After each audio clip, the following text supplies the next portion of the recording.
want to say thank you so much for joining the show. It's really an honor and privilege for me to be talking to you and listening to your story. Jeff, as you know, the goal of the show is to really demystify entrepreneurship and maybe give a guide to those who are aspiring to be entrepreneurs, what others before them have done.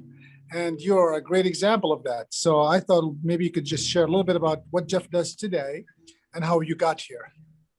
Okay, I'll try to be brief because our time's limited, but today I'm mostly involved with helping companies of all sizes, whether they're startups, whether they're entrepreneurial driven, divisions of large companies achieve their business and financial objectives. That's what I'm really focused on. You know, whether they're looking for investors or a strategic partner for research or product development or a marketing partner, a branding partner, a sales partner, that's my primary activity. And we're doing most of that utilizing the impact of a short video interview, 10 to 12 minutes, coupled with our own proprietary distribution at our websites. And, you know, people that have registered at the websites, plus people that have opted into our email list. And then on top of that, we use AI, artificial intelligence tool to target additional people that could be interested based on the company's industry or sector, specifics of its business, geographical locations, and the specific business or financial objectives. So that's what I'm doing today. But how I got there was a really rocky road, so to speak, and not the ice cream. So when I grew up in a family retail business, and many decades ago, in 1979, some guys came to me that were taking an equipment leasing company public on NASDAQ, and they needed a CEO. My background was accounting. And so at 29 years old, I was the CEO of a NASDAQ company. At the time, I really didn't know what I didn't know, Faris, but looking back on it, I was like totally clueless. But I liked the deal side, and I got involved with the investment banker who did that public offering and placed in the 1980s, to a large extent, a lot of public offerings all over the country that were underwritten stock offerings. That sort of led into the private placement world, where I did a lot of private placements in the 80s and 90s. In the 90s, we started a company that became the world's largest sponsor of financial community and investor events. And to give you an idea, we sold it in 2008, but 2007, we did 230 roadshow luncheons, big conferences in Las Vegas, Atlantic City, Miami. I had done stuff in Singapore and Hong Kong, all on the event side. So I had done that. I was still doing private placements.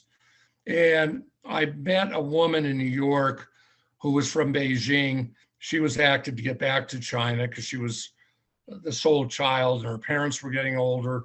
She had come to New York to go to law school, and she really couldn't afford it. She was working at Citibank, working on workouts on third world government debt.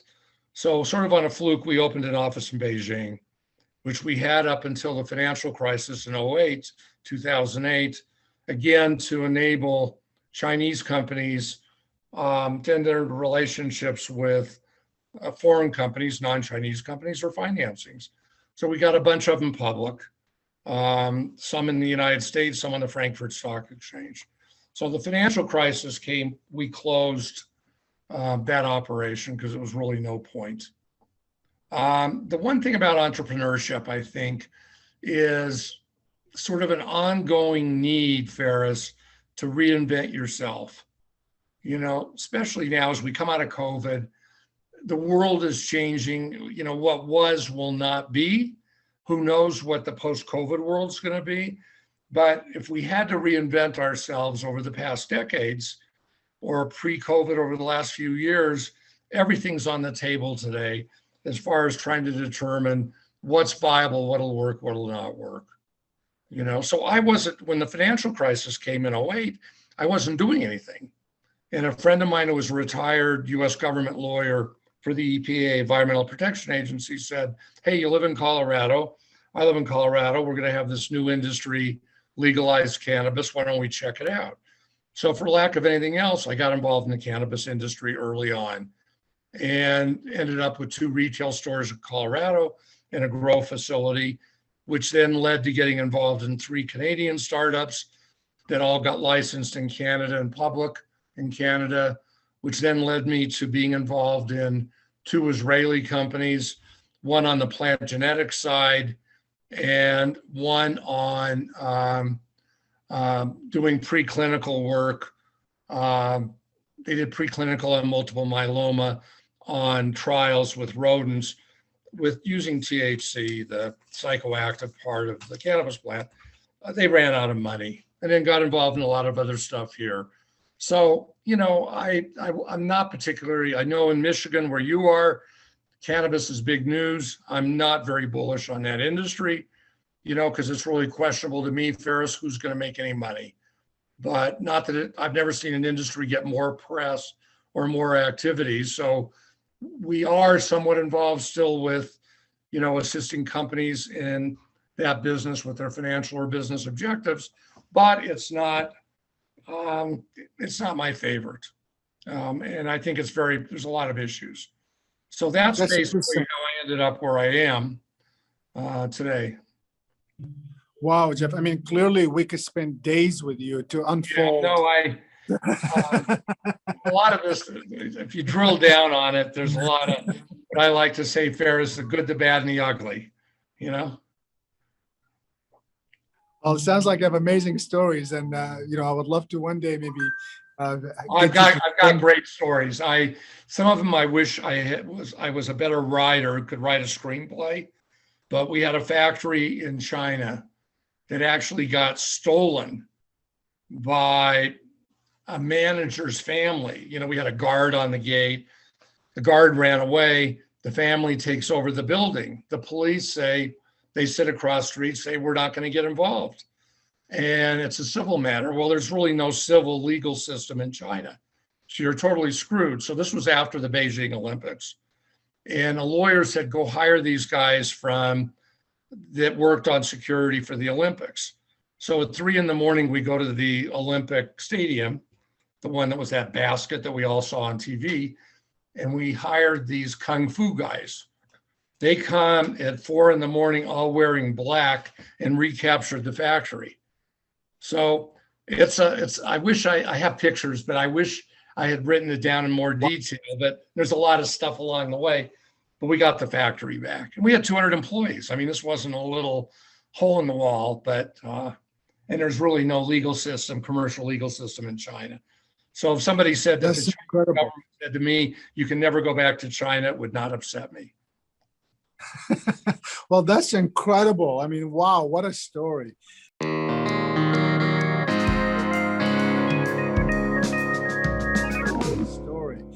So speaking of stories, I mean, it sounds like you have thousands of them. I'd love to hear some maybe from you, Jeff. What maybe one highlight for you through your journey? Sounds like you have lots of them. Maybe just one example of a highlight for you. Well, I think the thing that that's a difficult question to answer because I liked, the one thing about, Faris, people, they get a new job, they get a new vocation, and they're excited about it. And then 3 weeks later, it's just another job, and I think entrepreneurship's the same thing. The phrase I use, if you don't want to take risk, don't get out of bed in the morning. Now, the problem with that was I was in LA a few times when there were earthquakes. So it wouldn't be good to stay in bed then, because you'd still have the earthquake problem. But entrepreneurship is a challenge. And a lot of entrepreneurs fail because they don't get, it's the old Harry Truman phrase. He had a sign on his desk that says the buck stops here. And the entrepreneur has to do what nobody else that works for him or her wants to do. He gets stuck with all the crap. And you have to be, attuned for that. So I think the best successes for me, looking back at it, were the companies that I, really got funding or got public, because it was a lot of work. It's very technical, lots of legal, very expensive. That was the most satisfaction, not necessarily the most financially lucrative. Love that. So thank you so much for sharing that. So a few of the companies you took public was rewarding. What would have been one of your downs that you felt like, you're really one of your, maybe kind of like, I would say it's like high is high and as low is low. I know sometimes it can be the same moment. Yeah. No, one of the reasons I think that I'm sort of down on the cannabis industry is that early on, I wrote a book on it called Marijuana, the World's Most Misunderstood Plant. And that book's on Kindle and print and Kindle editions, Amazon. It's on Amazon, print and Kindle. And so I did it because nobody understood the terminology back in 2015. I had been in a business. I then got on my book became my business card, Faris, as it relates to the cannabis, hemp, and CBD industries. I then ended up speaking all over the place, from Toronto to New York to LA to San Francisco to San Jose to Miami to London and Tel Aviv, and probably left out a bunch of cities like Colorado cities. But at some of them, I attacked Jeff Sessions, who was the Attorney General. And I believe, I'll never know the truth on this, that I was targeted by the government. And make a long story somewhat short, I ended up with a battle with the government. It was civil, not criminal. I didn't admit or deny anything. And it was very emotionally tiring and very expensive. And that was the downside. Again, if you don't want to take the risk, everything you try has risk. And the more, quite honestly, we see, I don't care what side of the aisle people are on, Faris, but, the concept of government, big government, more programs, government in our face, is somewhat inconsistent with individual human rights. There's a concept in the US, as opposed to most countries in the world, that everybody gets their day in court, and not exactly the case. I always thought that was the case until this happened. It cost me just legal fees alone were $600,000. And, I'd never been through anything like that. So it was very discouraging. That's the downside. Wow, Jeff, again, we could, first of all, I'm terribly sorry that you had to face such a burden like that. That sounds very heavy. And of course, inspiring in a way because you keep going. So there's just so much to unfold with you, Jeff. And, I would love to one day maybe keep this going with me for a few more interviews when we get a little bit more time. My last question to you is, if you were an aspiring entrepreneur today, and if you were to start something again, what would you tell yourself, or what would you tell someone that's getting started today? Well, I'll tell you the one thing that really bothers me with entrepreneurship and entrepreneurs, and I talk to them all the time, as you do, Faris, is, whenever I did one of the multiple companies over the decades, we were always interested in building a business. And what I see now is not so much people trying to build a business, but say, hey, I want to do this thing so I can sell out and have $100 million in 2 years. Now, that's not really, that could happen. But the real thing is that if you start a venture, you've got to say, this is my life. This is what I'm going to do. And, if somebody knocks on the door and wants to buy it for $100 million, great. More than likely, that's not going to happen. But if you can create a good, nice business, with revenue, with profitability, that has an upside, that's what you need to focus on, not how, gosh, like right now there's these SPACs, special acquisition companies. I was involved with them 15 years ago. I can do this. I can sell it to a SPAC for $100 million. That's the wrong attitude for an entrepreneur. The right attitude is my business, my idea makes sense and it works. And this is going to be my life. It's my dream. If I happen to merge with a SPAC, if I take it public, if I sell it out, fabulous. If not, I am comfortable in continuing to run that business, Faris. Love that, Jeff. I mean, clearly, what a great insights to share with people, to focus on building the business and solving someone's problem or creating an opportunity. What a great insight. Jeff, clearly we can keep you for days and we won't even be done. We'll just be getting started. I want to say thank you so much for making the time and to sharing your wisdom with our listeners, and appreciate all your thoughts. Thank you so much, Jeff. And Faris, I'm delighted to come back. I used to do seminars on, raising money, doing business plans, entrepreneurship. And yeah, I right before we got on this call, a lawyer called me about his client, and I just almost lost it because, again, they're looking at the wrong direction. It's an early stage deal. It's based out of Vancouver, Canada, and it doesn't make sense. And the other thing that I have to say is, just to wrap up, Faris, because I know we're out of time, is deals that don't make sense don't get done. Yeah. Love that. Great way to end. If it doesn't make sense, it doesn't get done. Love it. Thank you so much. Again, I appreciate you and being with us. Thanks a lot.